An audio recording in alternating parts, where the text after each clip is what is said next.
ஒரு 40 வயசுக்கு மேலே போகிறப்போ முட்டி தேய்மானம் வந்து பார்க்க முடியுது.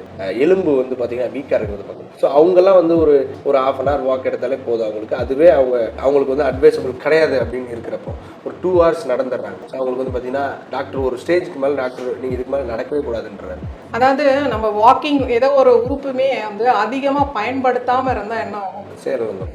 அப்போது ஒவ்வொரு மூட்டுகளுக்குமே நல்ல பலன் கிடைக்கணும் அப்படின்றது ரொம்ப அவசியம். இப்போ காலையில் எழுந்துக்கிறோன்னா ஒரு 10 minutes ஒன்றும் இல்லை, ஒவ்வொரு மூட்டுகளுக்கும் வலதுபுறமாக சுழற்சியும் இடதுபுறமாக ஒரு சுழற்சியும் கொடுக்கணும். அப்படி கொடுக்கும்போது அங்கே இருக்கிற மசில்ஸ் எல்லாமே ஆக்டிவாக இருக்கும். ஸோ அந்த சிம்பிள் ஒர்க் அவுட் இதெல்லாம் இப்போ நீங்கள் 40 வயசில் இருக்கிறவங்க கூட கணுக்காலுக்கு பண்ணலாம். மூட்டுக்கு வலதுபுறமாக ஒரு சுழற்சி, இடதுபுறமாக ஒரு சுழற்சி, இடுப்புகளுக்கு வலதுபுறமா சுழற்சி, இடதுபுறமா, ஒவ்வொரு ஜாயிண்ட்டுக்கும் இது பண்ணாங்கனாலே ரொம்ப ஹெல்த்தியா இருக்கும் அவங்களோட மூட்டுகள். சிவம் மருத்துவமனை, ஆரோக்கியமே வரம்.